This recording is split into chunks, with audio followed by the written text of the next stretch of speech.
Prophétie de Saint Rémi. Saint Rémi formula, la veille du jour où il baptisa Clovis, le premier roi franc qui se convertit au catholicisme en 496. Vers la fin des temps, un descendant des rois francs régnera sur tout l'antique empire romain. Il sera le plus grand des rois de France et le dernier de sa race. Il arrivera comme par miracle. Il sera de la vieille cape. Le trône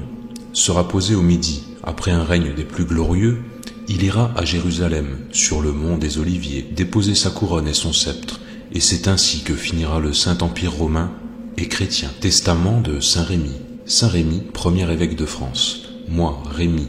évêque de la cité de Reims, revêtu du sacerdoce, ai fait mon testament, conformément au droit prétorien. J'ai voulu qu'il ait la force d'un codicille, dans le cas où il y manquerait quelque formalité. Quand moi, Rémi, évêque, j'aurai quitté cette vie,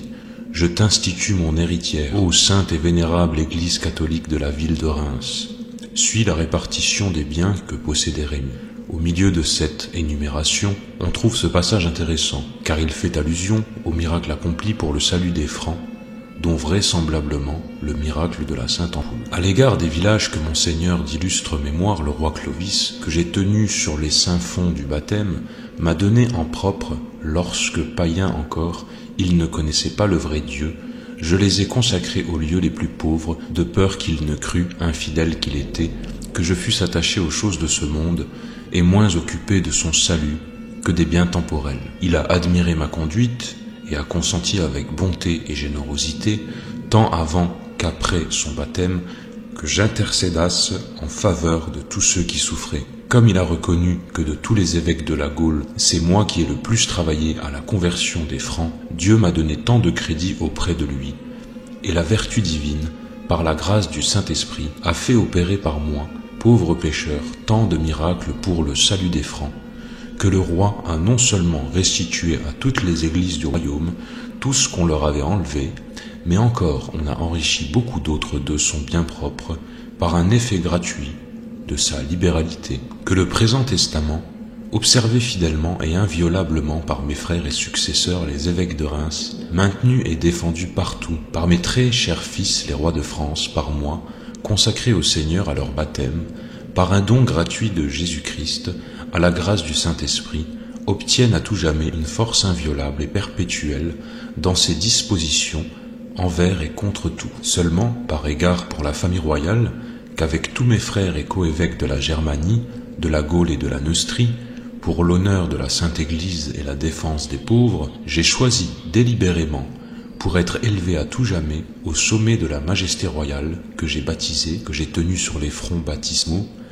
marqué des 7 dons du Saint-Esprit et sacré de l'onction des rois, par le saint crème du même Saint-Esprit, j'ai ordonné ce qui suit. Malédiction. Si un jour cette famille, tant de fois consacrée au Seigneur par mes bénédictions,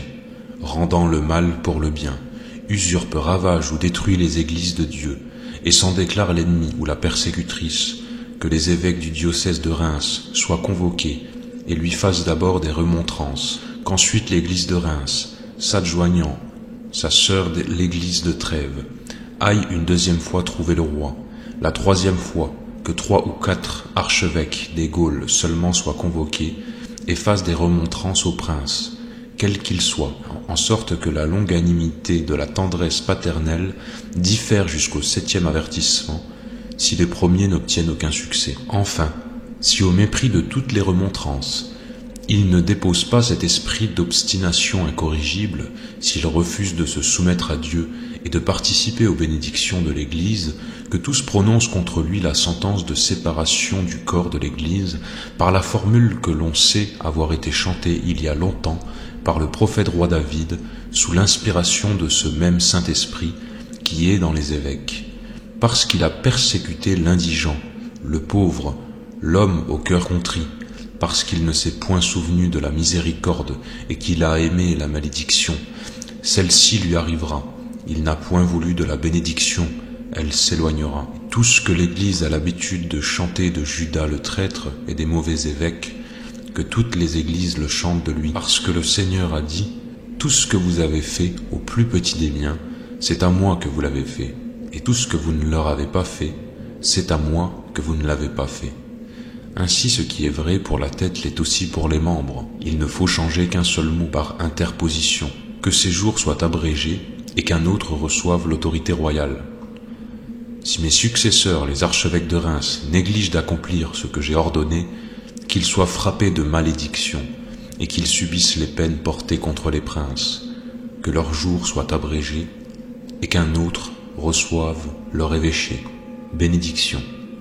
Mais si notre Seigneur Jésus-Christ daigne écouter les prières que je répands tous les jours en présence de la majesté divine, spécialement pour la persévérance de cette famille royale, suivant mes recommandations, dans le bon gouvernement de son royaume et le respect de la hiérarchie de la Sainte Église de Dieu, qu'aux bénédictions que le Saint-Esprit a versées par ma main pécheresse sur la tête de son chef, le même Saint-Esprit joigne d'autres bénédictions plus abondantes, que de lui sortent des rois et des empereurs qui, pour le présent et pour l'avenir, selon la volonté du Seigneur, confirmés dans la vérité et la justice pour l'extension de la Sainte Église, puissent conserver le royaume et en reculer chaque jour les limites, puissent-ils être élevés aussi sur le trône dans la maison de David, c'est-à-dire dans la Jérusalem céleste, pour y régner éternellement avec le Seigneur, ainsi soit-il. Fait à Reims, même jour que dessus, et sous le consul surnommé, en présence et avec la participation des sous-signés, moi, Rémy, évêque, j'ai relu, signé, scellé et fermé ce testament avec la grâce de Dieu, au nom du Père, du Fils et du Saint-Esprit.